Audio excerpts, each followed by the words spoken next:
Nous sommes aujourd'hui le 3 août 2017. Je m'appelle Sarah Pimienta. Nous sommes ici pour interviewer Léonie Trojman, qui est une survivante de l'Holocauste. Le vidéaste aujourd'hui est Barry Stallman. Nous réalisons cette vidéo sous l'égide du Musée de l'Holocauste Montréal. Le but de cette entrevue est de contribuer à l'histoire orale de l'Holocauste. Bonjour Léonie. Bonjour. Est-ce que vous pouvez, s'il vous plaît, commencer par me dire où vous êtes née et quand? Je suis née à Port-Lyoté le 13 février 1925. Ok. Et vos parents? Ma mère venait d'Oran et mon père est né à Rabat. Okay. Et votre mère est née à quelle date? Elle est née le 25 octobre 1900. Et votre père? Mon père, c'est toujours présumé, parce que c'est des Marocains, et il a dû naître en 1893. Et est-ce qu'ils ont eu une instruction? Est-ce qu'ils ont fait l'école? Oui, ma mère était musicienne, elle jouait de la mandoline. De toute façon, toute sa famille, ils sont 3 garçons et une fille, chacun a joué d'un instrument. À l'époque, c'était comme Enrico Macias, toutes les familles savaient jouer. Alors l'aîné jouait du piano, le deuxième il jouait du violon et le troisième la mandoline. Ma mère, comme c'était une fille, elle était toujours au milieu et elle avait l'oreille musicale, alors elle a appris avec eux la mandoline et elle jouait très bien. Elle nous faisait tout ce qui pouvait, beaucoup de fêtes avec la musique. Et quel était le métier de votre père? Mon père, il était caissier à la Banque d'État du Maroc. Euh, Et en plus de ça, il était trésorier de la communauté juive à Port-Lyoté. et où et quand sont-ils mariés? À Port-Lyoté, ils se sont mariés, je crois que en 1922. Est-ce qu'ils étaient pratiquants? Oui, très pratiquants, oui. Quelle sorte de pratique ils faisaient? Ben, c'est la religion juive et ma mère, elle avait appris les prières des fêtes et chaque fois que c'était fête, elle accompagnait mon père avec les prières. Et quand c'était Pâques, mon père nous racontait l'histoire de Pâques en français. Alors on l'écoutait. Et est-ce qu'ils gardaient la cache-route Oui. à la maison? Ah oui. Okay. Ben, mon père, il n'était pas pour rien trésorier de la communauté juive, hein, parce que sinon, il n'aurait pas pu faire ça. Et quelle langue parlait-il? Lui, il parlait le français et l'arabe. Ma mère, elle parlait l'espagnol et le français. Et est-ce qu'ils avaient des frères et sœurs, vos parents? Oui, mon père, ils étaient 8 dans leur famille, et ma mère, ils étaient 4. Okay. Est-ce que vos parents partaient en vacances? Non. Ils restaient... Non, ils sont allés une seule fois dans leur vie, je crois, tous les deux, à Oran, parce que ma mère voulait revoir sa famille qui était restée là-bas. Okay. Et quelle était leur relation avec les voisins? Très bonne, très bonne. Mon père, il allait, son travail avec la communauté juive, était obligé d'aller quémander de l'argent aux riches juifs. Mais souvent, il se faisait rabrouer parce que c'était pas facile de lâcher l'argent avec eux. Hein. Et puis, ma mère, elle recevait les pauvres qui venaient, qui n'avaient pas de quoi manger. Et je me rappelle, dans le couloir de chez moi, elle faisait le manger pour nous, mais il y avait toujours un plat pour un pauvre qui venait demander de l'argent à mon père. Et quand mon père allait à Rabat, il faisait de la monnaie et tous les pauvres qu'il y avait dans le Mela, il leur donnait la monnaie qu'il avait. Ok, on va parler un peu de vos grands-parents. Est-ce que vous vous rappelez de leur nom? Oui, mon grand-père du côté de mon père ou de ma mère? Chacun. Bon, alors du côté de mon père, il s'appelait Mardoché. Et ma grand-mère, elle s'appelait Aziza. Alors, mon grand-père, il venait des montagnes du côté de Marrakech. Et souvent, je crois que, d'après ce que je sais, il travaillait avec les Arabes des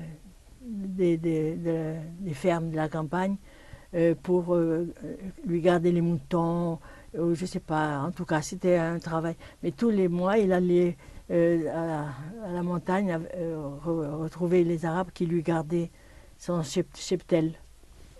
Et puis,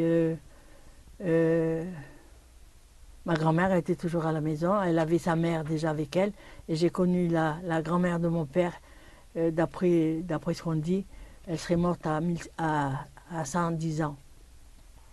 C'est provisoire, hein, c'est présumé. Et est-ce qu'eux aussi pratiquaient la religion? Oui, oui, oui, oui. Ben, vous savez, les Marocains juifs, ils pratiquent la religion. Qu'on le veuille ou non, c'est leur gagne-pain, si on peut dire, leur plaisir de se tenir en forme avec ça. Et pouvez-vous me rappeler du nom de votre père? Mon père, il s'appelle Salomon Trojman. Okay. Est-ce qu'il avait un nom en hébreu? Et Salomon, c'est pas hébreu? Shlomo? Eh oui. Okay. Et les parents de votre mère? Les parents de ma mère, c'est mon grand-père s'appelait Abraham Amram. Et lui, d'après ce que j'ai vu dans les papiers, il est né à Tanger. Un jour, j'ai vu son acte de naissance, c'était de Tanger. Et il y avait 2 témoins qui ont dit l'avoir vu naître. Ça m'étonnerait, mais en tout cas, c'est comme ça, pour avoir l'acte de naissance. Et puis il est allé à Oran, il a rencontré ma grand-mère, et ma grand-mère, elle est née le 5 novembre 1869.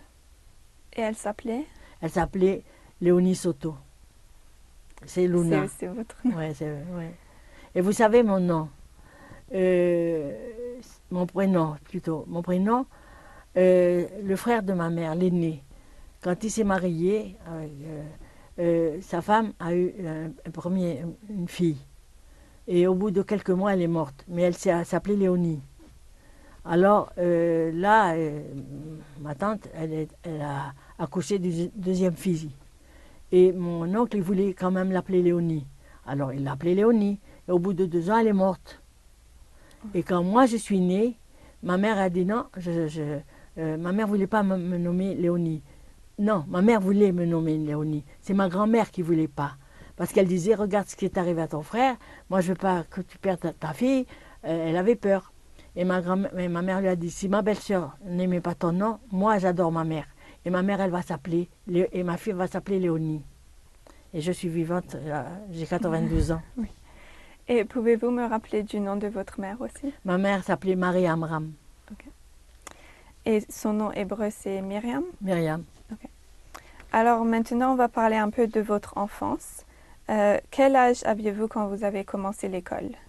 Oh, j'avais 6 ans, parce qu'à l'époque, il fallait, on était en garderie ou à la maternelle, je ne sais pas, mais l'école commençait à 6 ans. Okay. Et comment s'appelait l'école?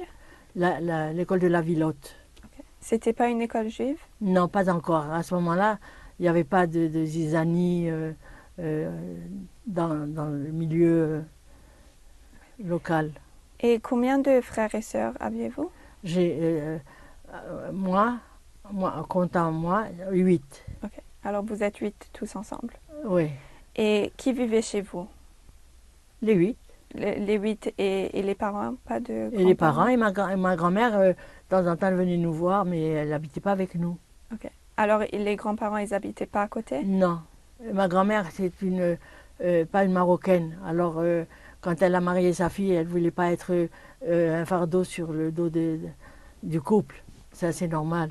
Mais elle nous aimait beaucoup, et puis on la voyait souvent, mais la pauvre, elle a perdu son mari, il avait 64 ans, lui, et il a fallu qu'elle travaille, et elle n'était pas riche, et puis elle a supporté beaucoup de choses, et pour pas qu'elle vendait les galettes, elle vendait le vin cachère, mais ma grand-mère aussi, elle avait le foulard à la tête. Et est-ce que vous aviez des amis à l'école? Oui, on a connu, et même dans l'immeuble où on habitait, il y avait, vous savez qu'au Maroc, vous avez la zone française et la zone espagnole. Mais les Espagnols, ils n'ont rien fait pour agrémenter le pays, comme a fait la France. La France, ils ont mis beaucoup de choses, ils ont monté tout un pays. Tandis que les Juifs de la zone espagnole, ça ne marchait pas comme il fallait. Alors ils sont venus émigrer dans le pays français, le Maroc français. Et c'est comme ça qu'on les a connus. C'était les Azazayag, les Cohen, les Amselem, les Atias, en tout cas d'autres que j'ai connus. Et est-ce que vos amis étaient juifs ou bien non? Ils étaient juifs. Mais il y avait une qui était française, qui venait de France. Son mari, c'était Madame Lamoureux. Son mari était huissier de tribunal. Mais je ne l'ai pas connu longtemps, le père, parce qu'il est mort. Et la fille, elle avait une fille qui avait 9 ans de différence avec sa sœur. Et elle est partie apprendre à Marseille, sage-femme. Quand elle est revenue, elle a ouvert une... comment je dirais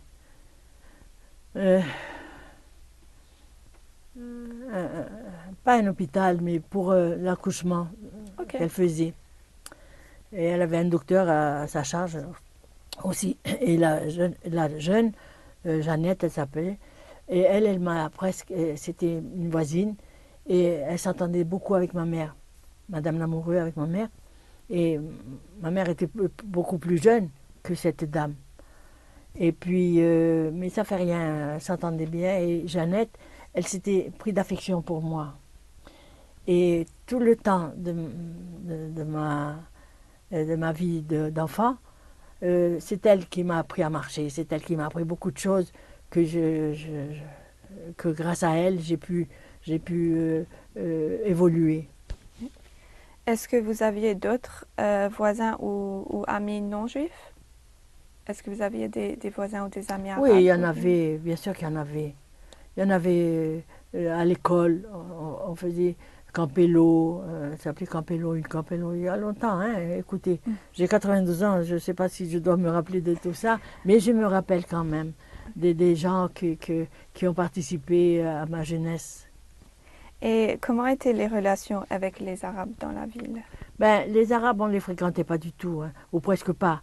Mais à force d'avoir une bonne qui faisait la lessive et le nettoyage à la maison, elle avait une fille. Et la fille a appris à parler le français. Et nous, on n'avait pas appris à parler l'arabe. La fille de cette bonne, je ne sais pas comment. Et après, une fois qu'elle nous a quittés, pendant quelque temps, elle a perdu. Quand on l'a revue, elle a perdu le français. Elle avait repris sa langue maternelle. Mais ma mère, à force, quand elle s'est mariée avec mon père, elle ne parlait pas l'arabe. Et puis c'est mon père qui faisait le traducteur avec la belle-mère, avec ma grand-mère. Et quand nous, on allait rendre visite à Rabat, ma grand-mère, mon père nous emmenait avec lui, on était deux, moi et ma soeur Odette, elle nous asseyait sur un banc ou sur une chaise. On ne pouvait pas se parler parce qu'on ne se comprenait pas. Nous, on parlait que le français, elle parlait que l'arabe. Alors, on attendait que mon père arrive pour partir. Ok, et aussi dans votre enfance, qu'est-ce que vous faisiez dans votre temps libre? Alors, dans le temps libre, avec ma mère, je lisais beaucoup. Je lisais beaucoup et puis avec ma mère, c'était le rêve. Elle était toujours à nos côtés. Puis en grandissant, quand on est devenue adolescente, c'était encore pas la guerre, mais on pouvait encore bouger, on pouvait vivre notre vie facilement, sans problème. C'est après que les problèmes sont arrivés. Et comment était votre père? Mon père, il était doux. C'est ma mère surtout qui nous élevait. Mon père était là, mais ma mère pensait que un homme ne doit pas taper les enfants parce qu'il ne connaît pas sa force. Alors elle lui disait, tu touches pas. Et je vous raconte une anecdote. Un jour, il y a une dame elle s'appelait Madame Medina, elle avait un enfant. Elle avait trois ou quatre enfants. Et l'aîné, il était noir. C'est pas qu'elle a trompé son mari, c'est arrivé, je ne sais pas pourquoi. Mais il était très gentil, ce jeune homme. Et il était à l'école avec nous. Et un jour, ces gens-là habitaient avec mes cousines, dans le même, pas quartier, mais dans la même cour, si je veux dire. Et elles étaient méchantes, mes cousines. Alors elle l'appelait toujours le nègre ou le négro. Et la pauvre, lui, il pleurait. Et la pauvre mère, elle ne savait plus quoi faire. Elle dit, au lieu de dire c'est les cousins de Trojman, elle disait c'est la famille Trojman. Alors la dame, un jour, elle est allée attendre mon père à la banque. Et mon père avait horreur de ça. Alors elle lui a dit qu'est-ce que c'est. Alors elle dit vos enfants, avec mon fils, il l'appelle comme ça. Alors c'est pas gentil. Et ma mère nous avait appris à respecter les gens, de n'importe quelle façon qu'ils soient. Alors nous, jamais on avait tendance à l'insulter. Figurez-vous que ce jour-là, mon père arrive en colère à la maison, on monte les escaliers, et on avait une grande table, parce qu'on était 8 et mes parents 10 pour s'asseoir à table pour manger. Et il vient avec une colère, il prend le nerf de bœuf, il veut nous taper. À ma soeur, à moi, et alors ma mère, elle voit mon père comme ça, elle dit pourquoi tu veux les taper. Il dit je les tape d'abord et après je te dis pourquoi. Alors ma mère dit non, tu dis pas tu dis d'abord pourquoi et après on verra si tu dois les taper. Alors mon père il dit regarde, Madame Medina est venue et elle se plaint que tes filles insultent le fils parce qu'il est noir. Alors nous on dit mais c'est pas nous papa, nous au contraire. Chaque fois qu'on peut lui dire des mots gentils, on lui dit, mais jamais. Alors ma mère a dit, et entre-temps, quand elle a dit à son fils qu'elle était venue voir mon père pour nous corriger, le fils a dit, pourquoi, M. Trosman, c'est pas lui, c'est la famille Amram. Ah, alors on a vu cette femme monter en quatrième vitesse, les étages, les escaliers où on était. Monsieur Trojman. Alors mon père il se retourne et dit quoi? Il dit c'est pas vos filles, c'est les cousines. Alors ma mère a dit tu vois, tu voulais les taper pour rien. C'est des choses qui arrivent et c'est dommage. Alors on avait une mère adorable. Mon père aussi, il n'a jamais levé la main sur nous, jamais. Ok, et est-ce que vous pratiquez les fêtes juives? Oui. Okay. Est-ce que vous partez à la synagogue? J'ai toujours pratiqué, mais à un moment donné, j'avais un mari qui se croyait catholique, lui. Il était juif, mais il ne voulait pas le montrer. Parce que quand il vivait en France, il se croyait français comme tout le monde, alors qu'il était marocain. Okay. Et est-ce que vous avez étudié l'hébreu non. À l'école, hors de l'école? Non. Et pour parler un peu de votre ville, est-ce que vous vous rappelez environ combien de gens habitaient dans cette ville? Oui, eh ben, la communauté était nombreuse, oui. Parce que les Juifs marocains, vous savez, il y a toujours des gens, comment je dirais ça? Ils n'ont pas d'argent, hein? Ils ont juste du travail, mais ils sont honnêtes, c'est des gens honnêtes. Mais ils n'habitent pas en ville. Alors c'est le souk. Vous savez, c'est comme à Rabat. À Rabat, vous avez le Mela. Et peut-être à Casablanca ou je ne sais pas, dans les autres villes aussi. Mais c'est comme les Arabes. Les Arabes, vous ne les voyez pas en ville. Ils sont dans le douar ou au souk. C'est pareil. Vous savez, ici au Canada, vous avez autrement pour les juifs orthodoxes, vous avez les Italiens là-bas, la petite Italie. Chacun il prend son coin. Et est-ce que la communauté juive était grande comparée à la ville? Non. Okay. Mais il y en avait. Il y avait des gens assez fortunés, comme ils avaient des magasins, c'était en ville.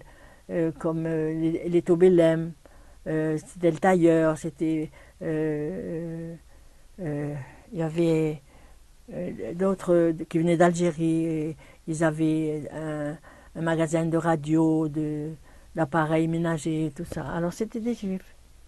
Et est-ce que les Juifs habitaient dans un quartier séparé ou bien ils étaient un Non, peu non, partout? non, c'est un mélange. Oui, oui. Et vous, vous étiez entouré de Juifs ou bien? Non, non, nous on était aussi dans des immeubles. Il y avait l'immeuble Allègre. Ça, c'est des grands immeubles, c'est pas des juifs, mais il y a un mélange. Il y avait des Espagnols, il y avait des Français. Et puis, pour finir, parce que ma mère, à chaque fois qu'elle était enceinte et qu'elle accouchait, elle changeait de logement parce que c'était toujours trop petit.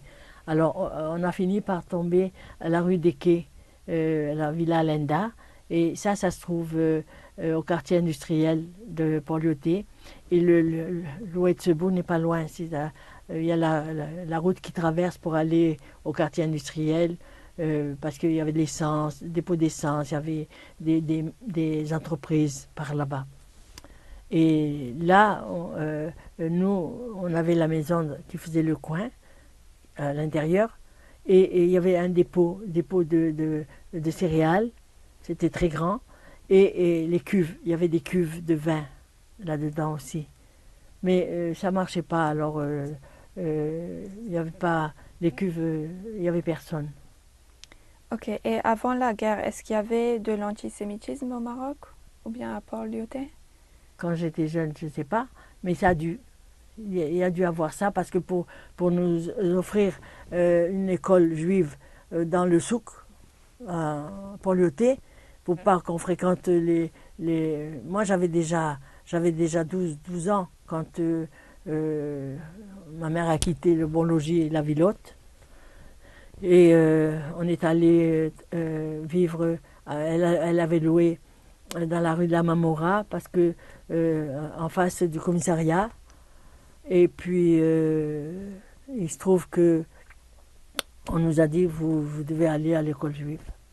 Alors pendant 2 ans j'étais à l'école juive. En quelle année? Oh, ça devait être en 1938. Ok.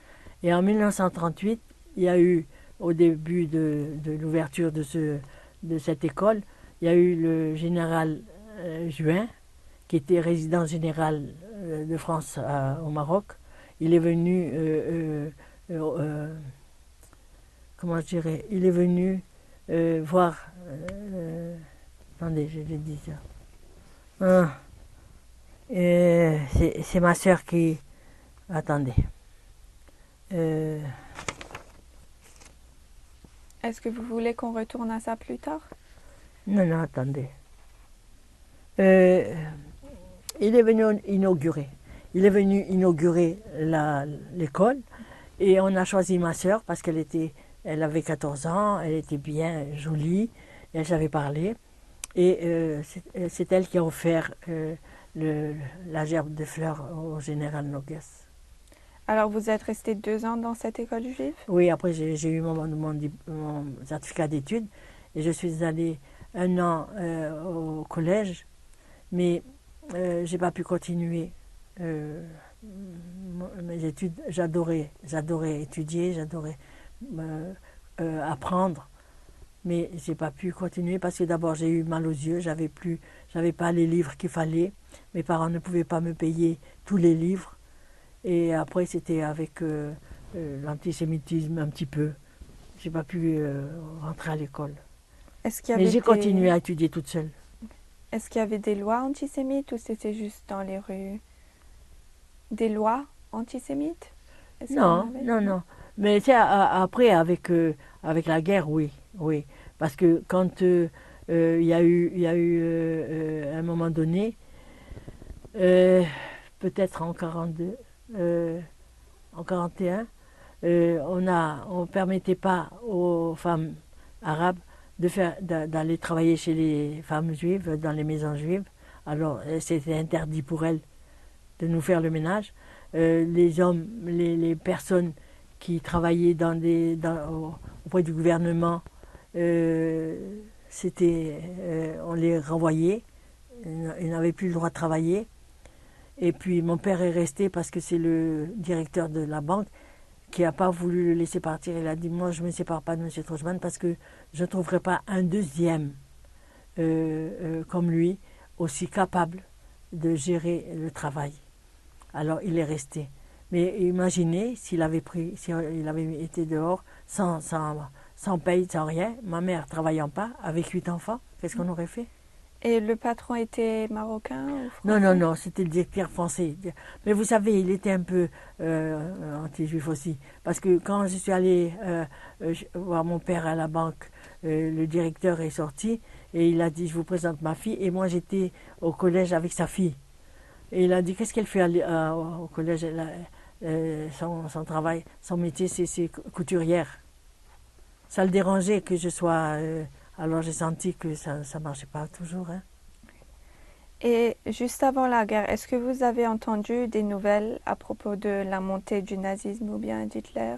Oui, oui, on a entendu parce que de toute façon, on avait des tickets euh, Rationnement. oui. Mais est-ce que vous avez entendu quelque chose avant la guerre ou c'était seulement après Non, que non, la non. guerre a commencé? Vous savez, quand on est enfant, on s'intéresse pas tellement à tout ça. C'est quand on devient adolescente et qu'on est obligé d'aller travailler et qu'on vous dit de quelle religion vous êtes, vous dites juif, là vous prenez la porte en vitesse et ils vous gardent pas parce que ça m'est arrivé 2 fois.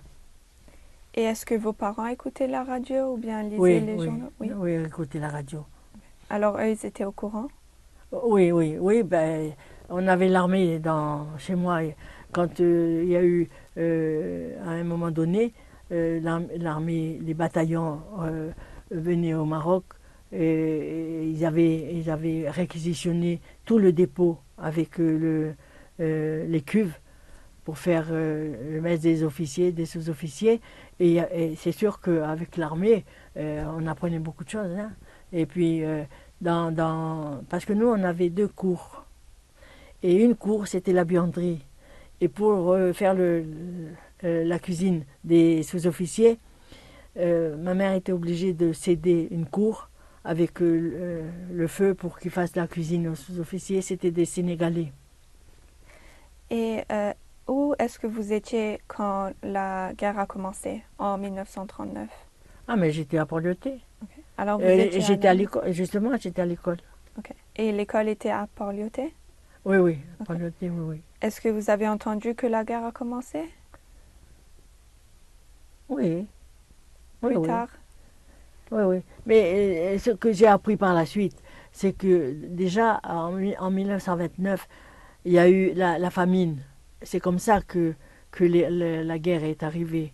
Parce que dans n'importe quel pays, personne a pu se défaire et arranger la situation. Il n'y a que Hitler. Hitler, il savait très bien qu'est-ce qu'il faisait. Et de 1939 à 1942, quand les Américains sont arrivés, est-ce que la vie continuait comme d'habitude? Ben, non, parce que là en 1942, j'avais 16 ans. Mais entre 39 et 42, est-ce qu'il y avait des tickets de rationnement aussi? Oui, oui, on les a eus très tôt. Oui, Okay. oui, oui. Et en 1941 même, je crois, il y a eu les bateaux qui quittaient le Havre en France, plein de gens, parce qu'ils se sauvaient les Allemands occupaient Paris et commençaient à occuper la moitié de la France, et les gens se sauvaient. Alors ils venaient au Maroc, et puis là, on a eu des réfugiés français, et il a fallu que le maire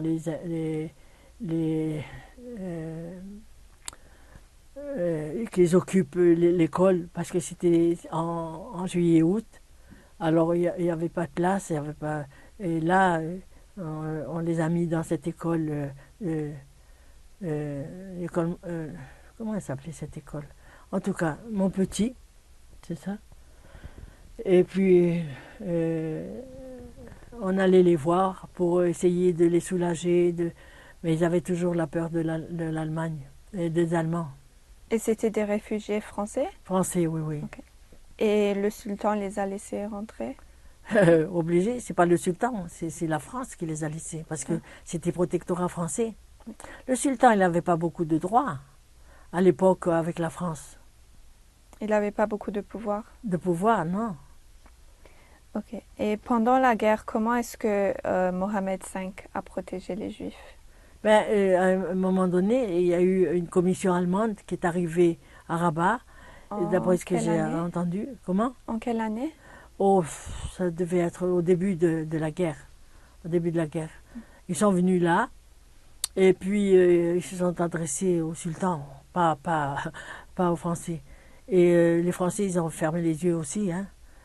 Et quand le sultan, je suppose que les Allemands voulaient expédier, faire comme en France, Une rafle?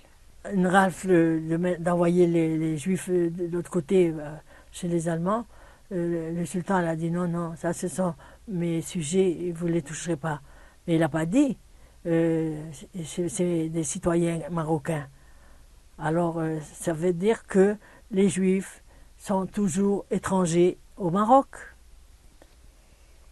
Mais celui qui croit qu'il est marocain à 100%, c'est pas vrai. En Il tant est que juif avant tout. Et est-ce que vous pouvez me parler de l'arrivée des Américains en 1942? Oui, en 1942, déjà chez moi, il y avait l'armée sénégalaise. Euh, euh, cette armée-là, elle était en instance de prendre le chemin de la France pour se battre. Et puis, c'est sûr qu'ils sont restés 2 ans, je crois 2 ans.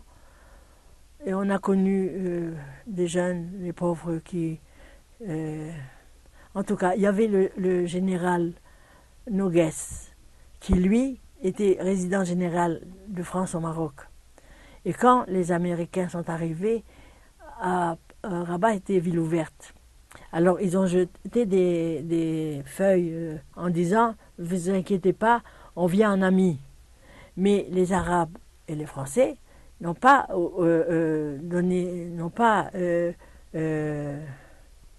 accepté que les Américains viennent.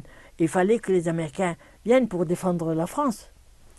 Alors le général, je crois que il était un peu du côté du général Pétain ou de Vichy, et il a dit à l'armée française, vous allez vous battre, il ne faut pas les laisser rentrer. Comment ça, il ne faut pas les laisser? Ils ont jeté des pamphlets pour dire on vient en ami, et ils se sont battus 3 jours. Alors l'armée française, elle savait que c'était pas bien de se battre avec les Américains. Et j'ai vu moi des jeunes militaires pleurer. Et ils avaient soif, ils ne savaient pas où prendre de l'eau, ils déambulaient dans les rues sans savoir pourquoi ni comment. C'était vraiment une débandade, c'était vraiment une armée fichue. Alors ils sont allés du côté de Souké-Larba, et c'est comme ça que les Américains ont attrapé les 4 Allemands qui s'étaient habillés en arabe, et les ont reconnus, les ont attrapés et les ont emprisonnés. Après, je ne sais pas qu'est-ce qu'ils ont fait avec eux, mais en tout cas, ils les ont attrapés. Est-ce que vous avez entendu parler de ces Allemands ou est-ce que vous les avez vus? Non, moi, je ne les ai pas vus. C'est entendu seulement. Et alors, la bataille a commencé le 8 novembre C'est possible, 1942? oui. Okay. Et oui, elle a duré 3 jours? Oui, 3 jours. Okay. Oui, oui. Et on voyait, moi, de chez moi, il y avait la DCA, parce qu'on avait un grand arbre à côté de la porte de chez nous. Et la DCA s'était mise en dessous. Alors de là-haut, les avions ne pouvaient pas les voir. Mais eux, ils tiraient. Et il y a un avion que j'ai vu en flammes tomber du côté du dépôt d'essence. Oh, ce jour-là. Et puis, chez moi, il y a... mes parents, j'étais dans la salle à manger et ça donne dans la rue. Et tout d'un coup, ma mère elle dit, sors de là, ne reste pas dans cette chambre. Et une balle perdue est rentrée par la fenêtre. Si j'étais restée dans la fenêtre, c'est moi qui recevais la balle. Alors j'ai eu de la chance que ma mère est venue me sortir de là. est-ce que c'était les Français ou les Américains? Non, non, c'était les avions. les Américains. Les Américains. Non, les Français, qu'est-ce que vous voulez? Ils jetaient, ils se battaient, mais je ne sais pas, il n'y a pas eu je sais pas s'il n'y a pas eu de mort, mais je sais qu'il y avait les bateaux à l'entrée de l'estuaire du Sebou qui jetaient des bombes et on voyait quand ça illuminait le mur, on disait ça y est le bruit. Après on entendait le bruit de la bombe. Est-ce que vous devez éteindre les lumières dans les maisons? Ah oui, ah oui, ah oui. On devait mettre tout bleu, toutes les vitres en bleu. Et les gens, les réfugiés qui venaient de France, ils avaient tellement peur des Allemands que quand ils voyaient des lumières, ils criaient «Éteignez la lumière !» Ils ne voulaient pas laisser parce qu'ils avaient peur que les Allemands arrivent. Et pendant ces 3 jours, toute la famille est restée à la maison? Oui, bien sûr. Personne n'est sorti dans les rues. Ouais. Et est-ce que vous vous rappelez du résultat de la bataille? Ben, le résultat, c'est que le général Noguès s'est sauvé au Portugal parce qu'il a été condamné par contumace. Sinon, je crois que l'armée l'aurait étranglé parce qu'il n'avait pas affaire à... Il est devenu traître à la patrie. Et est-ce que les Américains sont restés? Les Américains oui, et quand ils sont restés, ils ont donné du travail aux Arabes, aux Juifs, à tout le monde. Et ça a remis l'économie en marche au Maroc avec les Américains. Oui, ils ont fait beaucoup de bien quand ils étaient là. Oui. Et ils ont chassé les Français ou bien? Non, c'est pas les Français c'est pas les Américains qui ont chassé les Français, c'est les Arabes. C'est quand à un moment donné, après la guerre, hein, le sultan, parce que pendant la guerre, il y a eu les Arabes aussi qui ont commencé à faire de la révolte et se révolter. Alors ils se révoltaient et ils allaient dans les cafés et ils jetaient des bombes. Alors il y a eu des juifs dans les cafés juifs estropiés parce qu'ils ont eu une bombe. Et puis à Casablanca aussi, j'étais avec mon mari. Et puis on se promenait, et tout d'un coup, il y a eu une fusillade. On n'est pas resté, on a repris la route de Rabat. Et oui, les Arabes aussi, ils ont bougé parce qu'à un moment donné, les Français, ils ont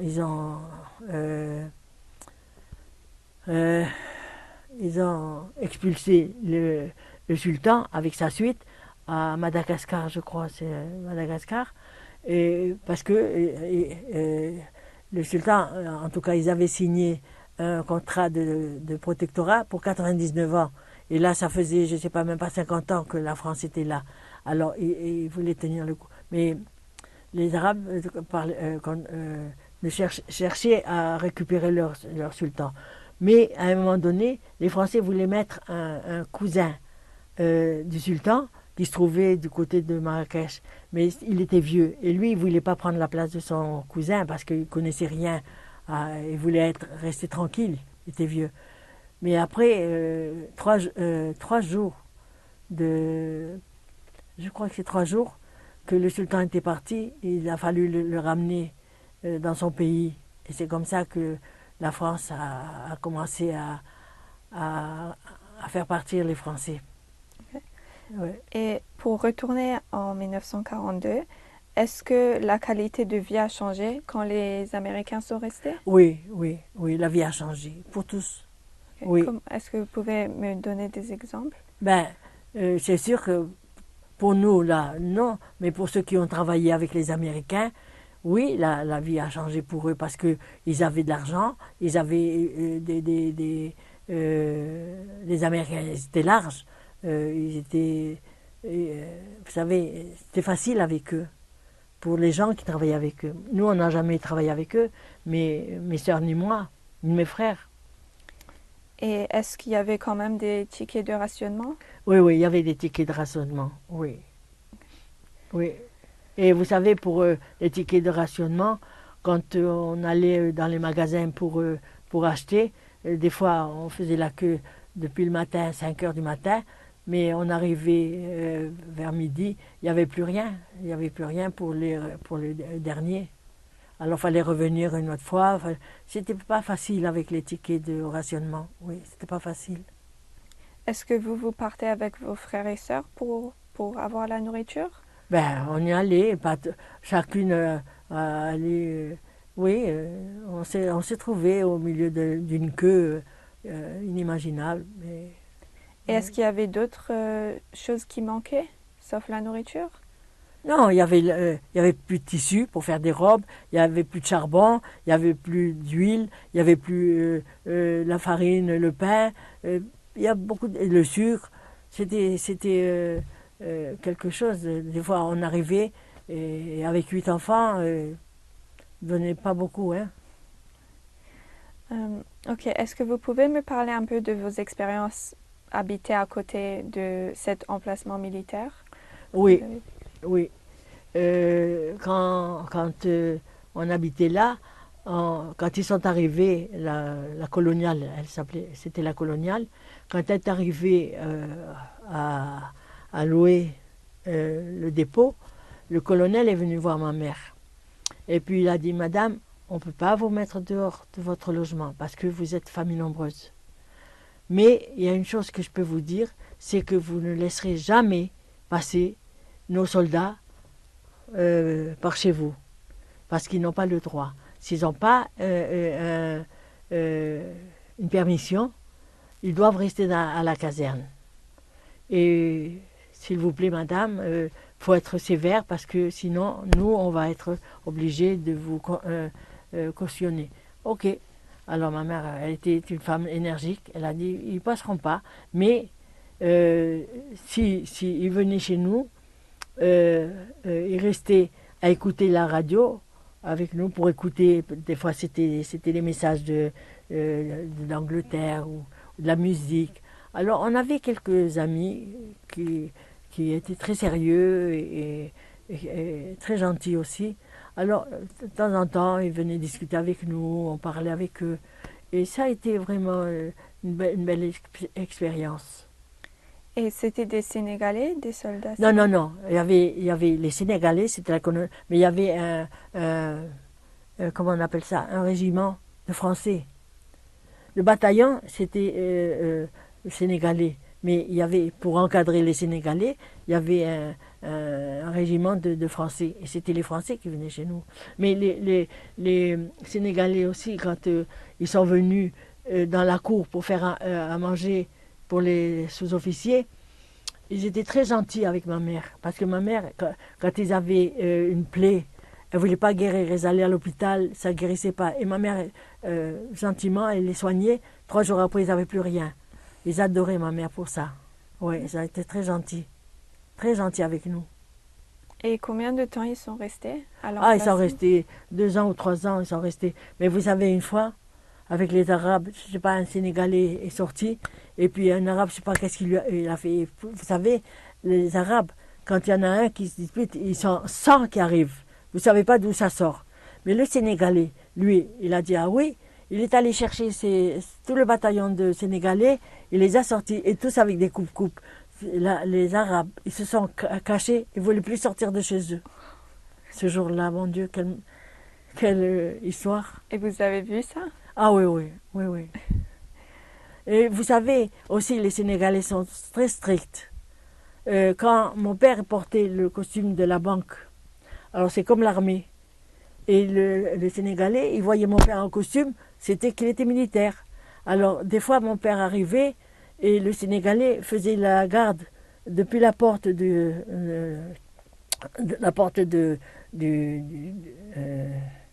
là où ils étaient, et ils faisaient le tour parce que c'était le coin. Hein. Alors, des 2 côtés, il y avait la garde. Et puis, ils ne voulaient pas laisser passer mon père. Tu n'as pas le droit, tu n'as pas de permission. Alors, mon père, il dit, j'habite là. Non, non, il n'y avait rien à faire. Il fallait que mon père aille voir l'adjudant, qui était de service. Il dit, mais je veux rentrer chez moi, il ne me laisse pas rentrer. Il dit, espèce d'idiot, le monsieur, il habite là, il faut le laisser rentrer. C'était quelque chose. Ils étaient très stricts. Ah oui, oui, ouais. Mais c'était la guerre, c'est ça. Alors on ne pouvait pas faire autrement que d'accepter tout ce qu'il y avait aux alentours. Et une fois aussi, comme le colonel était venu voir ma mère, parce qu'il y avait aussi une inspection d'un général et sa suite. Et puis, comme il n'avait pas d'endroit pour recevoir le général, il était venu voir ma mère et il dit, Madame Trosman, on va vous demander un service à dire ou quoi. Il dit, est-ce que vous pouvez nous prêter votre salle à manger pour recevoir le général? Ma mère, pas de problème. Mais les enfants, il faut les garder. Alors, on n'a pas vu la figure du général ni de personne. Mais ma mère, elle nous a enfermés. Elle a dit, quand ils seront partis, vous pourrez sortir. Et c'est comme ça que c'est arrivé qu'on a pu... Mais oui, ma mère rendait des services aussi assez facilement à ces gens-là. C'était la guerre. Ok, et maintenant pour parler de votre service dans l'armée. Oui. Alors vous étiez engagé dans l'armée en mai 1944? En mai 1944, j'avais 19 ans. Okay. Est-ce que vous pouvez m'expliquer pourquoi vous avez choisi? Oui, parce que j'apprenais la sténodactylo chez une personne. Son mari travaillait avec mon père. Et lui, il a dit, pourquoi vous ne faites pas apprendre la sténodactylo à vos filles? Alors mon père a dit, pourquoi pas? Alors on est allé, ma soeur Odette et moi, chez Mme Philippe. Alors là, à ce moment-là, il y avait un besoin urgent de femmes ou de jeunes filles pour s'engager dans l'armée, parce que les hommes s'en allaient rentrer dans le bataillon pour se battre en France. Et un jour, elle nous dit, on était là, elle dit, pourquoi vous vous engagez pas? Ce serait bien pour rendre service à la France, ils ont besoin de femmes et tout ça. Alors, moi j'ai dit, pourquoi pas? Ça fait que j'ai préparé des papiers, et en tant que Française, on m'a acceptée. Je suis rentrée dans l'armée, c'était à côté de chez moi, j'avais 19 ans. À la caserne, on avait une piole, comme ils appellent ça, et on allait 2-3 jours par semaine, et le reste du temps, on rentrait chez nous. Ça fait que chaque fois qu'on était de service, on rentrait dans la caserne. Et les jeunes filles, comme les Assayag, les Cohen, elles voulaient faire comme moi. Mais elles ne pouvaient pas parce qu'elles étaient marocaines. Et comme le sultan avait dit à la France, vous engagerez pas ni homme ni femme dans votre armée, et elles n'ont pas pu. Et elles sont venues me voir. Comment tu as fait? Je dis, moi, je suis française. Vous savez? Parce qu'elles n'étaient pas très sympathiques. La zone espagnole avec nous, on ne s'entendait pas toujours très bien. Alors, il y avait un peu de jalousie, ou je ne sais pas. Vous savez, comme toujours. Et là, ça fait que moi, je vais au commissariat, on me donne une feuille de bonne vie et mœurs. Mais la Marocaine, elle est obligée d'avoir une fiche anthropométrique qu'on donne aux Marocains, c'est tout. Alors, elle ne pouvait pas rentrer dans l'armée. Et est-ce que vous aviez des papiers qui disaient que votre mère était française? Bien sûr, j'ai un acte de nationalité française, en bonne et due forme, avec les lois de France et tout. Alors, parce que vous savez, la France, elle ne donne pas facilement le papier si ce n'est pas vrai, hein. Alors, ils vous ont accepté dans l'armée française? Oui, ils m'ont accepté, mais j'ai des anecdotes qui se sont passées, c'est incroyable. Je raconte dans mon livre, là. Mais oui, il m'a fallu supporter. Et puis... Est-ce que vous pouvez me dire, c'était quoi votre poste dans l'armée? Qu'est-ce que vous faisiez? Eh bien, on conduisait des ambulances. Alors, pour conduire les ambulances, d'abord, on rentre, on est novice. On ne connaît pas la mécanique, le moteur. On ne connaît pas soigner les premiers soins. Alors, on nous fait apprendre, d'abord pour la mécanique, changer les pneus. C'est à nous de le faire. De savoir si la jauge d'huile, il faut mettre de l'huile. Il faut voir s'il y a le plein d'essence. Il faut voir s'il y a quelque chose qui cloche, le dire tout de suite. Après, on est allé faire un mois à Casablanca, un mois de stage pour les premiers soins à donner aux blessés. Et quand on conduisait l'ambulance, il y avait des blessés dans les bataillons. On allait les chercher et on les emmenait à l'hôpital, soit à Rabat, et Rabat c'est 35 km de chez nous. Alors on allait emmener le malade. Et sinon, on allait avec le docteur et il rendait visite aux familles de militaires. Alors on l'accompagnait. Mais ça a été vraiment un travail agréable d'abord parce qu'on rendait des services et c'était plaisant. Pour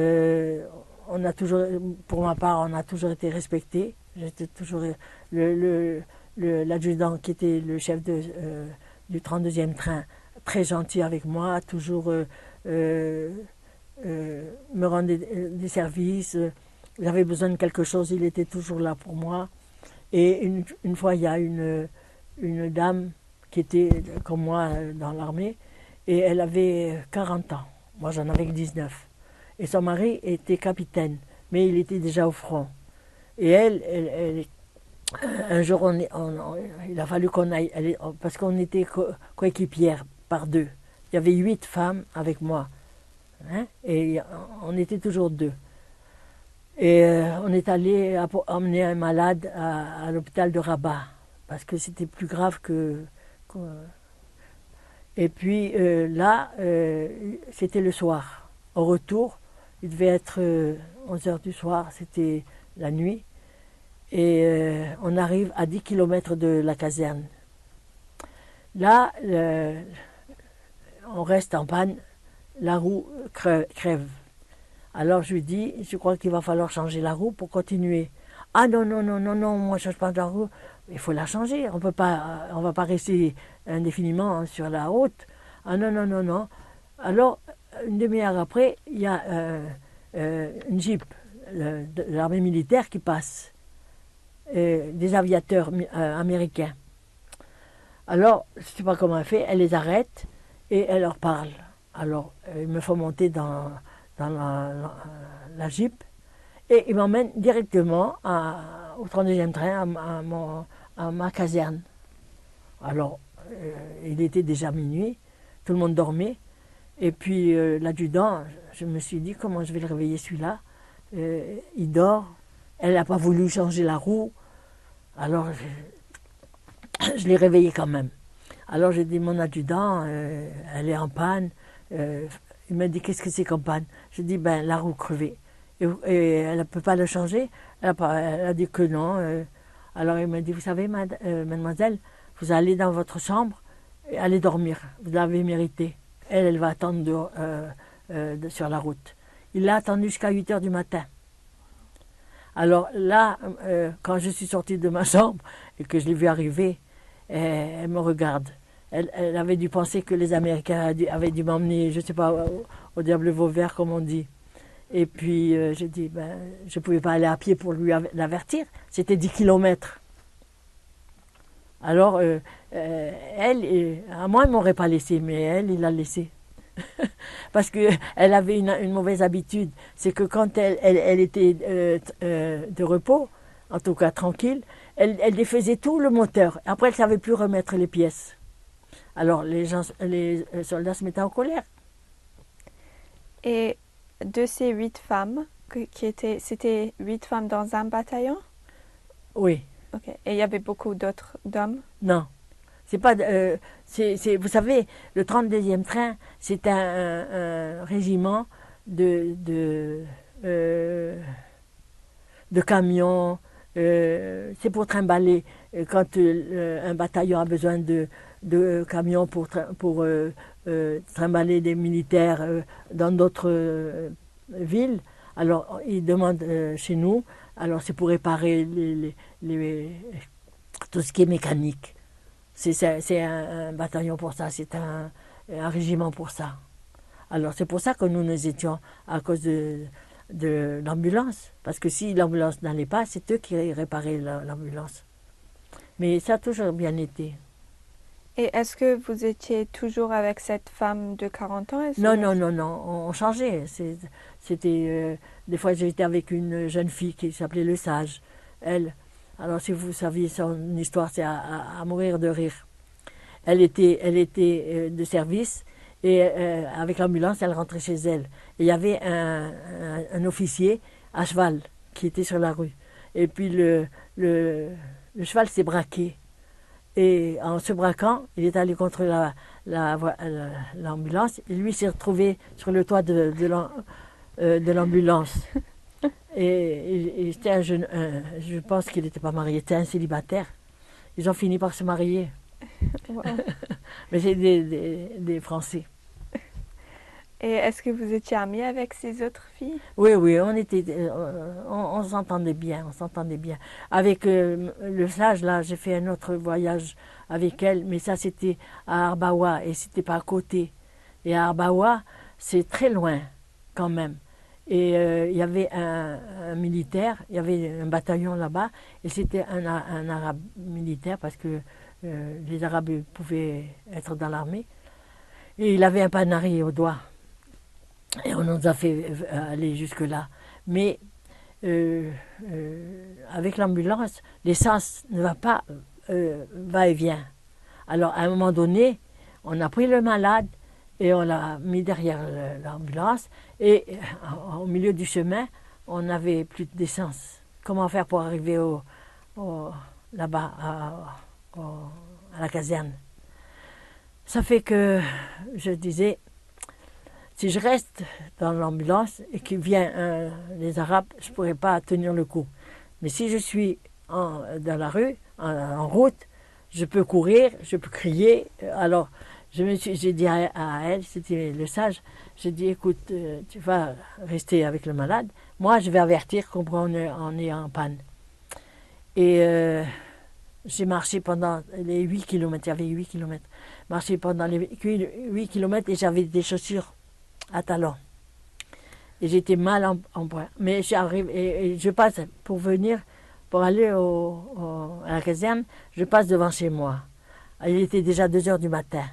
Alors je rentre chez moi pour me changer de chaussures et mon père il se lève et me dit je vais t'accompagner. J'ai dit papa, il y a 500 mètres maintenant, j'ai fait 8 kilomètres. Non, non, reste dans ton lit. Et je suis rentrée à la caserne et je réveille encore l'adjudant. Je dis, mon adjudant, elle est en panne. De quoi? D'essence, il n'y a pas d'essence. Mais elle, il ne l'a pas fait comme celle de 40 ans. Elle était jeune. Alors il a dit, il faut aller la chercher. Alors ils sont allés, avec une jerrycan d'essence, ils sont allés la chercher. Moi, je suis restée à la caserne. Et comment ça marchait pour l'ambulance? Est-ce que vous attendiez à la caserne que les gens... appels, on attendait les appels. Il y avait toujours des appels qui nous disaient, allez, il faut partir. Alors on allait, soit comme à Marrakech, à Arbawa, c'était loin. J'étais à Petit-Jean. À Petit-Jean aussi, c'était un marin, le pauvre. Il était en vacances chez son oncle et sa tante. C'était des boulangers. Il a mis la main dans le pétrin et toute sa main. Alors tout de suite, on m'a appelé. Il a fallu l'emmener là, je ne sais pas pourquoi j'étais seule. Là, je l'ai emmené jusqu'à Rabat et c'était pas à côté, le pauvre. Il souffrait le martyr. Et je l'ai revu une fois la guerre finie. J'étais dans mon bureau, je travaillais avec un agent immobilier. Et lui passait par là, il m'a vu, il était content de me voir. Et est-ce qu'il y avait seulement une ambulance? Non, non, peut-être 2. Okay. Non, mais pour l'heure, c'était une ambulance. Alors, les 2, ils partaient en ambulance et les 6 autres, ils les autres, où elle restait chez elle, parce qu'il y avait pas... Parce que je vous dis, on travaillait 3 jours sur 5, sur 7, ou même 4 jours sur 7. Mais on se relayait de toute façon. Mais on dormait chez nous quand on n'était pas de service. Et quand vous étiez chez vous, qu'est-ce que vous faisiez à la maison? Je ne me rappelle pas. Je travaillais, je lisais beaucoup. Quel genre de travail c'était? Avec ma mère, je ne sais pas qu'est-ce que je faisais, je ne me rappelle plus. Hein. Ça, c'est loin. Hein. Et Combien de temps vous êtes resté dans l'armée? 1 an, Jusqu'à la fin de la guerre jusqu'à la fin de la guerre. Et je suis passée devant un conseil de réforme. Parce que il y a une lieutenant qui trouvait, elle était anti-juive celle-là, et puis trouvait que je conduisais mal avec mes lunettes. Alors, comme ils ne pouvaient pas me dire faut partir, ils m'ont mis devant 3 colonels qui ont voulu me changer les verres, qui ont voulu que je reste. Et j'avais cette hantise avec la lieutenante qui n'aimait pas les juifs. Alors je me suis dit, si je reste et qu'il m'arrive un coup dur, qu'est-ce que je fais? Je ne peux pas partir. Ça fait que j'ai préféré dire non, la guerre est terminée, j'ai fait mon devoir, maintenant je prends la vie civile. Je vais travailler dans les bureaux. Et après, je suis allée 3 mois, je crois, à l'état-major à Rabat, mais je n'ai pas voulu continuer. Alors, j'ai quitté. Et où est-ce que vous étiez le 8 mai 1945, quand la guerre a terminé? À Port-Lyautey. Ok.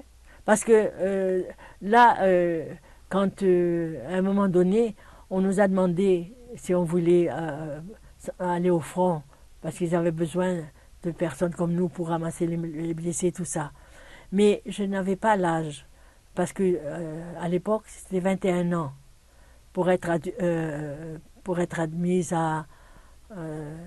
sans autorisation des parents. Mais là, il fallait que mes parents acceptent de me voir partir au front. Et ma mère ne voulait pas. Hein.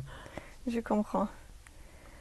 Ok, alors après l'armée, est-ce que c'était difficile de retourner à la vie civile? Non, parce que j'ai trouvé du travail chez un céréalier. J'étais secrétaire comptable, j'avais une petite comptabilité à tenir. J'ai connu un jeune homme qui était lui expert comptable et qui m'a appris à me méfier de tout le monde à cause de la caisse que j'avais. Et ça, je le remercie parce que j'ai eu vraiment une peur bleue.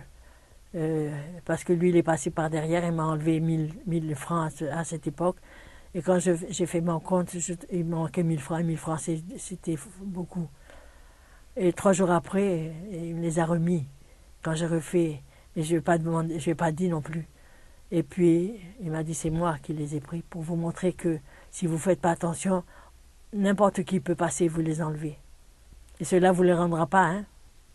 Alors j'ai compris qu'il fallait que je fasse très attention. Et ça, c'était en quelle année que vous c'est tout de suite après, en 46. Ok. 45, tout de suite après la guerre. Et vous habitiez quand même à la maison, à Port-Lyautey? Oui, j'ai toujours habité chez moi. Et comment est-ce que les conditions de vie ont changé après la guerre dans la ville? C'est-à-dire que ce qui a changé, c'est que tant que ma mère était vivante, tout allait très bien. Mais du jour où ma mère est morte en décembre 50, elle est morte le 31 décembre. Ça a tout chamboulé la famille, parce qu'on était tous à la maison, les 8 enfants. Et vous savez, mon père, c'est un homme. Alors, avec lui, il n'y a pas eu vraiment de joie. C'est un homme. Alors, il a trouvé une autre femme pour se marier avec, et puis elle n'était pas du tout comme ma mère. C'était pas une personne honnête, en tout cas. Alors, nous, au bout de 2 ans, tout le monde s'est marié. Et on a pris n'importe qui. Et vous? Ouais. Comment il s'appelait votre mari alors? Il s'appelait Elie Trojman. C'était mon cousin. Le premier, comment il s'appelait votre Il s'appelait Adolphe Karchen. Et comment vous l'avez rencontré? Je travaillais chez un agent immobilier. Son frère, avec sa belle-sœur, était venu de France. Ils ont passé la guerre. Comme c'est des juifs de Russie, parce que sa mère était russe, et son père aussi. Alors, il il a préféré quitter la France et puis venir. Il a trouvé ce monsieur qui lui a ouvert un cabinet parce qu'il était avocat conseil en France auprès du gouvernement. C'était quelqu'un quand même. Mais le frère était handicapé. Et puis quand il est venu en France avec sa mère. Lui m'a demandé de m'occuper de son frère handicapé. Alors, comme j'avais fait du bénévolat aussi pendant mon adolescence avec un groupe de personnes, je l'ai pris sous ma coupe et puis je l'ai présenté à ma mère, à mes sœurs. Parce que je ne voulais pas être seule toujours avec lui. Mais c'est arrivé que c'est un homme et puis il s'est mis à s'amouracher de moi. Et vous vous êtes marié quand? Quand ma mère est morte. C'était en 51? En 1900? Oui. Okay. Et vous Oui. aviez déménagé en France? Oui, il habitait à Paris et puis je suis allée. Mais vous savez, quand on vit avec une belle-mère, c'est pas du tout la joie. Hein? Alors elle était chez elle. Mais moi, je suis retournée en France et il a voulu m'accompagner parce que c'était l'année de ma mère, la mort de ma mère, et je voulais être avec mes frères et sœurs. Vous êtes retournée au Et Maroc? je suis retournée au Maroc et 1 heure après, à son arrivée chez nous, il est mort. Votre mari? Oui. Et ça, c'était encore en 1951? En 51 aussi. Okay. Alors, c'était En octobre. moins qu'1 an après? Oui, oui. Okay. Oui. Et après sa mort, vous êtes retourné à Port-Lyautey? Je suis restée à Port-Lyautey, oui. Okay. Et après, j'étais à Rabat et j'ai rencontré mon cousin qui m'a parlé, m'a emmené chez lui parce que c'est ma tante quand même. Il faut que tu vois ma mère. Mais c'était vous savez, j'étais jeune. Je ne connaissais pas les rouages des personnes comme lui qui ont la parole facile et puis vous croyez tout ce qu'il dit alors que c'était tout le contraire. Et vous avez déménagé à Rabat pour être avec votre mari?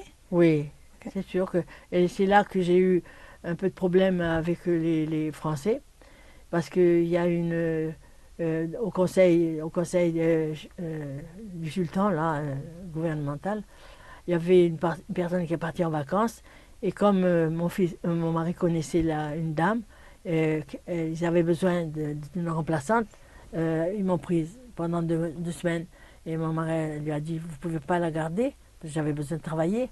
Elle a dit non, elle est juive, on ne peut pas la garder. Ça c'est une. Après j'ai demandé, il y avait un poste au palais du sultan dans l'armée française. Alors, je me présente et puis l'adjudant qui m'a reçu m'a fait un petit examen, tout était correct.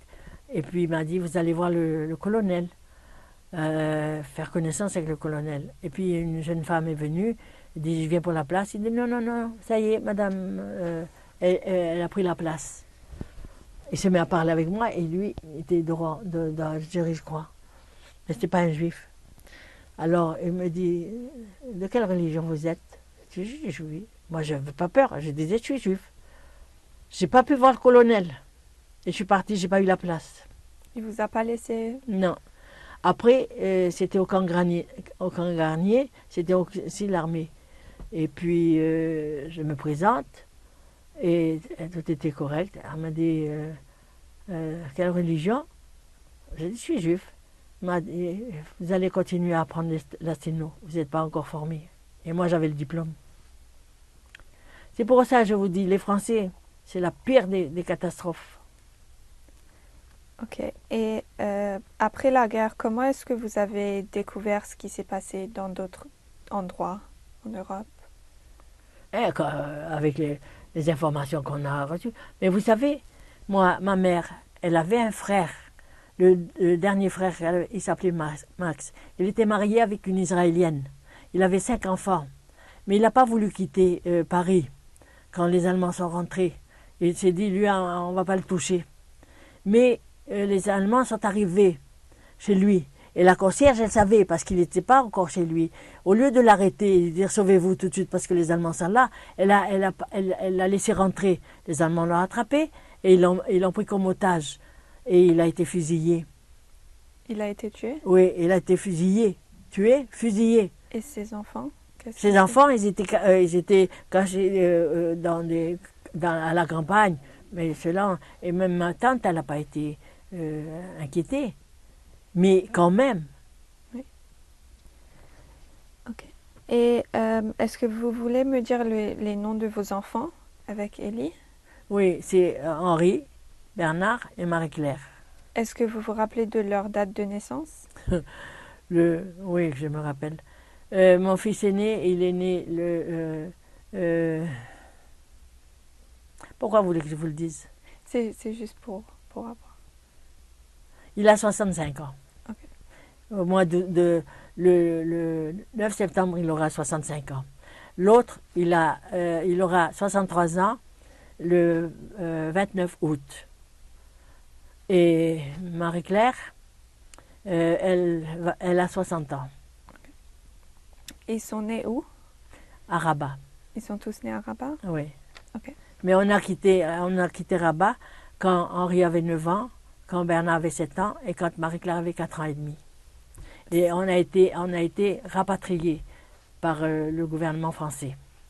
Et moi, j'ai été reclassée comme fonctionnaire française à la rue de Rivoli, au ministère de l'économie et des finances, qui se trouvait au Louvre à ce moment-là. Et ça, c'était en 1965? 61. 61, ok. Et vous êtes retourné vous êtes parti en France? J'ai été obligée de rester en France. Avec toute la famille, les 3 enfants Oui, et votre moi femme? j'étais rapatriée avec mes enfants, oui. Et Élie aussi? Non, Élie est parti avant parce que les Arabes ne laissaient pas partir les Juifs. Et il se trouve que mon cousin, son frère, il voulait partir en Israël. Et il a camouflé, il a vendu ses meubles, en tout cas, il a quitté sa maison. Il avait son passeport, lui et ses enfants et sa femme, pour s'en aller. Il disait qu'il partait en vacances. Arrivé à l'aéroport, à Rabat, la police marocaine est venue l'arrêter. Alors quand ils l'ont arrêté, ils l'ont emmené au commissariat. Pourquoi tu veux partir? Et les voisins, tout de suite, ils ont mis quelques meubles dans le logement qui était vide. Et puis, il est resté 3 jours à être questionné. Pourquoi tu t'en vas? Pourquoi tu t'es... Et il a fallu qu'un avocat plaide sa cause. Alors, à ce moment-là, il a été obligé de s'en aller tout de suite avec sa femme et ses enfants, et mon mari a profité que son frère parte pour partir avec, parce que sinon, il aurait été aussi arrêté. Et ça, c'était en quelle année? Tout de suite, avant que je parte. Avant vous? Oui, oui. Okay. Oui, parce que mon mari est parti 2 mois avant nous. Après, moi, je suis arrivée en France. Et en France, vous travaillez où? Au ministère des Finances, à la rue de Rivoli. Okay. Et vos enfants, ils étaient à l'école? À l'école d'Écart. Et attendez, à l'école d'Écart, ils étaient jeunes. Alors Bernard, il avait peut-être moins de vous savez, pour apprendre, moins de facilité pour apprendre. Alors un jour, la maîtresse, il était en cours préparatoire. Et la maîtresse me dit, ah, il est lent. Eh bien, j'ai dit, il est là à l'école pour apprendre. Il dit, non, il faut qu'on éduque d'abord les Arabes qui venaient. Vous êtes française. Lui, il doit apprendre avec vous, parce que vous êtes française. Ah oui? Alors, il laissait les Français qui venaient d'Afrique du Nord se débrouiller seuls, et les Arabes qui rentraient en France, il leur donnait des leçons plus larges, que ce qu'ils donnaient aux Français. Est-ce Et vous qu'il y a- appelez ça des Français, je te jure. Est-ce qu'il y avait d'autres juifs dans cette école ou c'était les seuls? Oui, oui, oui, il y avait les Nataf, il y avait d'autres juifs, bien sûr. Et est-ce qu'ils s'entendaient bien, tous Oui, les oui, juifs? oui, oui, oui, oui, oui. Mais c'est sûr qu'il y avait des problèmes aussi avec les enfants. Vous savez, ils se battaient. Mais pas entre juifs. Toujours avec les autres. Et vous habitiez à côté de Paris? Oui, je prenais le train à Soisy-sur-Montmorency parce que c'est là que j'avais ma maison. Je prenais à la gare du Nord. Il y avait le métro ou l'autobus. Je descendais à Palais-Royal et j'avais à 2 pas à la porte d'entrée pour mon bureau. Et l'école, c'était à Descartes, vous avez Et dit? l'école, c'était juste, il traversait la rue, là, et puis, oui, c'était à côté de la maison. Et qu'est-ce que votre mari faisait en France? Lui, il conduisait les autobus d'Argenteuil. C'est les autobus de la ville. Et comment est-ce que vous êtes arrivé au Canada? Comment est-ce Canada? que vous êtes arrivé au Canada? Parce que j'étais venue en vacances avec mon fils Henri, le grand. Et la ville nous a plu. Alors, la famille de mon mari est arrivée du Maroc ici au Canada. Mais je sentais qu'il me fallait quitter la France. Avec le racisme qui montait, avec ce qui se passait avec les immigrants. Ce n'est pas des immigrants, c'est des envahisseurs. Alors, avant qu'on soit submergé, avec mes enfants, j'étais Henri, quand il a quitté l'armée, il a dit « je vais voyager ». Alors on lui a dit « va au Canada, moi je vais y aller avec toi après ». Alors on a envoyé les deux garçons ici, mais vous savez, c'était pas le pays de cocagne. Hein. Pour les enfants, ils ont été difficiles à s'adapter. Moi, je m'adapte facilement. Mais moi, j'avais de quoi pour m'adapter. Parce que quand je suis arrivée, j'ai pu au moins faire quelque chose. Et est-ce que vous avez quitté la France pour une raison spécifique? Ben, spécifique. Quand on vous dit que c'est dommage qu'Hitler n'a pas tué tous les juifs, qu'est-ce que vous croyez? Que vous allez continuer à regarder les Français avec des yeux doux? C'est sûr que vous ne les aimez pas. Est-ce que vous pouvez me raconter cette histoire? Je vous l'ai dit là, non? Oui, mais c'est pour... Oui. J'atteignais mes 48 ans. C'était le jour de mon anniversaire et mes 3 enfants sont à la gare du Nord, il y avait une bijouterie. Et ils ont remarqué une chaîne avec un petit cœur et une étoile de David. Alors, ils m'ont offert ça, j'étais tellement contente que je l'ai mis sur moi. Arrivé à mon bureau, pour rentrer dans mon bureau, je traverse un bureau avant le mien. Et là, il y avait un monsieur. Et il s'appelait Arnaud. Arnaud, je crois que c'est Arnaud. Et quand il a vu mon médaillon avec l'étoile, il me prenait pour une catholique, sûrement. Et puis, il a blêmi, il a jauni, en tout cas, sa figure a changé Et en me voyant, il m'a dit « Ah là là, c'est dommage qu'Hitler n'a pas tué tous les juifs. » Ah bon? Je me suis en colère. J'ai dit « Qu'est-ce que je vous ai pris? Qu'est-ce que vous avez à me reprocher? Parce que je suis juif, vous êtes un malade. » En tout cas, j'avais pris une colère noire. Mon administrateur est passé pour prendre son bureau et il m'a vu et il a dit « Mais qu'est-ce qu'elle a, Madame Trojman ?» Et il était très gentil, ce monsieur. Et puis lui, il a trouvé la seule façon de tirer son épine du pied. Ah, je lui ai dit que c'est dommage qu'on n'a pas tué toutes les belles femmes. Alors, moi, j'ai pas voulu me mettre à crier, c'est pas vrai, parce qu'on aurait été à la porte tous les deux. Et comme je ne voulais pas quitter mon emploi, j'ai dit c'est mieux que je ferme ma bouche. Alors, vous êtes retourné à la maison et vous avez décidé de partir au Pas Canada? tout de suite, pas tout de suite. J'ai eu aussi une autre anecdote avec ça aussi, pourquoi j'ai quitté. Je travaillais pour un administrateur, il était très gentil avec moi. Et tout d'un coup, un jour, il m'a vu, il m'a dit, vous savez, votre mari est marocain, vous ne pouvez pas travailler avec moi, parce que, en tout cas, il m'a raconté toute une histoire que j'ai pas cru. Et puis, il a fallu que je quitte mon travail pour aller ailleurs, toujours dans l'administration. Mais c'est pas gentil, ça porte préjudice à mon ego.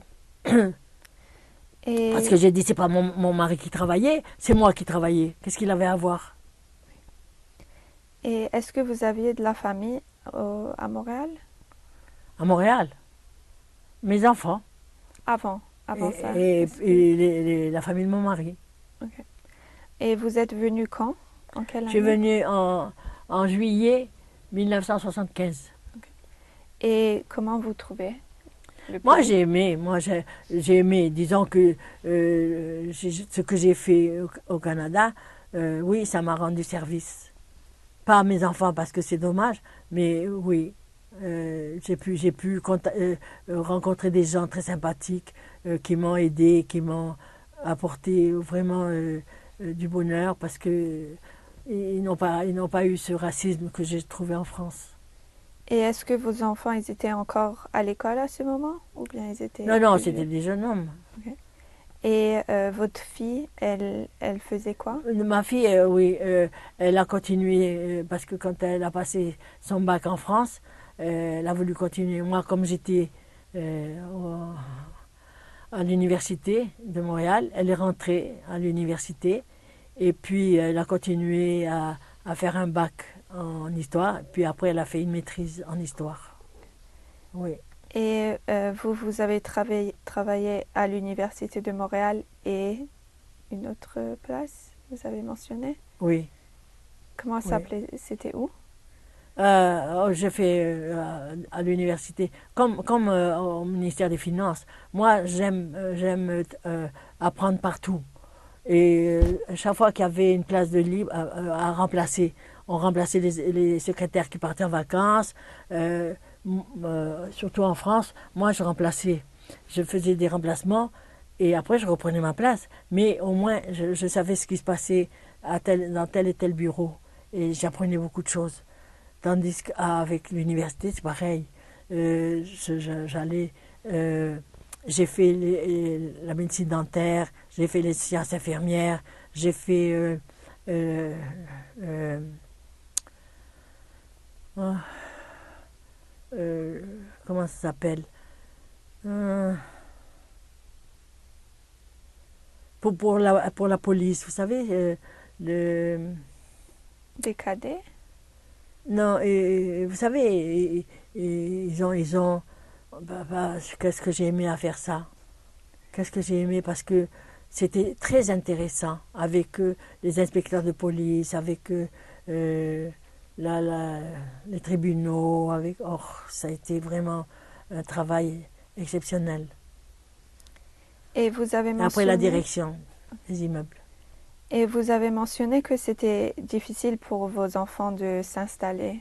Est-ce qu'il y a une Oui, raison? parce qu'ils n'ont pas été aidés ni par les juifs, ni par la population française, euh, canadienne, parce qu'ils ont pris des emplois. Ben, Henri a toujours travaillé, toujours, mais les emplois qu'il avait n'étaient pas pour lui. Alors, à chaque fois, il quittait, ou alors c'était parce qu'il y avait une fusion dans l'usine. Alors, on mettait les gens dehors. Lui avec Bernard aussi, c'était pareil. Ils ont travaillé à Air Canada et puis ils ont mis 2000 personnes dehors. Ils n'ont jamais retrouvé le même emploi. Et est-ce que vos enfants ont eu des enfants? Oui, oui. Juste mon fils aîné. Il a euh, euh, 2, 3, 4, 5, bientôt 6 petits-enfants. Ok. Est-ce que eux, ils ont des enfants? Les petits-enfants? Ah, eux, ils sont très bien. pas les petits-enfants. Eux, les enfants de mon fils, ils sont tous bien placés parce que d'abord, ils sont nés ici. Ils parlent l'anglais et le français. Ils ont trouvé des personnes qui se sont occupées d'eux, des patrons qui les ont estimés. Ils leur donnent la possibilité d'avoir un bon travail. Et tous les deux, tous les trois. Parce que le petit, le dernier, il a un travail de mécanique, de robotique. Parce que mon fils faisait ça, Henri. Mais lui, il n'a pas eu de chance, Henri, parce qu'il a eu un accident d'automobile quand il est arrivé, 4 mois après qu'il est arrivé, et il ne pouvait pas faire le métier qu'il avait. Et ça gagnait beaucoup. Alors il a dit à son fils, si tu veux gagner, tu vas retourner, parce qu'il a fait son secondaire, alors tu vas faire ce métier, et tu vas apprendre à l'école. Il l'a appris. Maintenant, il est heureux comme tout, parce que le patron l'aime beaucoup, lui donne des responsabilités que mon fils n'avait pas à cause de sa jambe. Et les autres, c'est dans le commerce du vêtement, du tatouage. Alors, ils sont très, très bien. Et est-ce que vous avez des arrière-petits-enfants? Ben, c'est ça que je vous dis. Ah. Moi, je suis arrière-grand-mère de bientôt 6. 6. Ok. Et combien de petits-enfants vous avez? J'ai 3 enfants et ils ont 6. La 6e, elle va arriver bientôt. C'est des petits-enfants, des arrière-petits-enfants. Okay. Et est-ce qu'il y a quelque chose d'autre que vous aimeriez ajouter à la vidéo? Non, pour le moment, moi, je me trouve en bonne santé. Je ne sais pas si ça va continuer, mais c'est sûr qu'avec l'âge, je commence à boiter. Et c'est ça qui est un handicap. Mais c'est dommage, parce que si j'étais pas tombée en 2001, j'ai perdu le col du fémur avec l'opération, peut-être que j'aurais été encore très bien.